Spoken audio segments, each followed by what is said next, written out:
Hello hi good morning welcome to my channel one pot wonders. இன்றைக்கி ஒரு simple chutney recipe தான் நம்ம பார்க்க போகிறோம். இது சிம்பிள் அண்ட் ஈஸி. பாசிப்பருப்பில் எப்படி சட்னி செய்கிறது நான் காமிக்கிறேன்.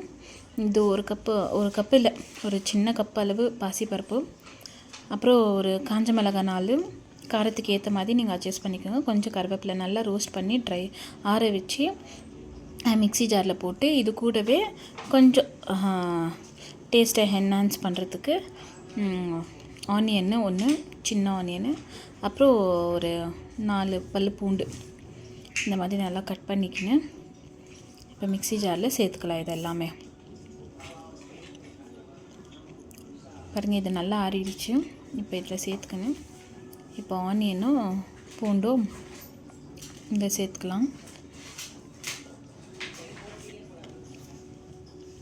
இது கூடவே கொஞ்சமாக கலக்காய், கொஞ்சம் கொத்தமல்லி, கொஞ்சம் ஒரு துண்டு புளி, உப்பு, இதை நல்லா கிரைண்ட் பண்ணி எடுத்துக்கலாம்.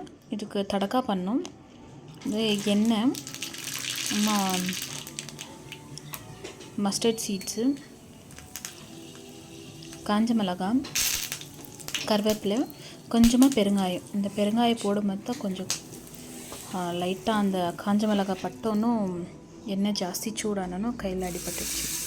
ஸோ இப்போ இதில் நல்லா சேர்த்து மிக்ஸ் பண்ணி விட்டுக்கலாம். ஸோ அவ்வளோ டேஸ்ட்டாக சூப்பராக இருந்துச்சு இந்த சட்னி. இது தேங்காய் இல்லாமல் பண்ண சட்னி. இப்போது தோசைக்கு யூஸ்வலாக எங்கள் வீட்டில் தோசைனாலே எங்கள் ஹஸ்பண்ட் தான் செய்வார். ஆனால் இன்றைக்கி நான் செஞ்சேன். எனக்கு அவ்வளோவா தோசை ஊற்றி இந்த மாதிரி சுட தெரியாது. ஸோ ஏதோ ஓரளவுக்கு ஓகே நல்லா தான் வந்திருக்கு. ஸோ இப்போ கொஞ்சமாக நெய் விட்டு பாருங்கள், சூப்பராக வந்துச்சு. பரவாயில்ல, நானும் கொஞ்சம் கற்றுக்கினேன்.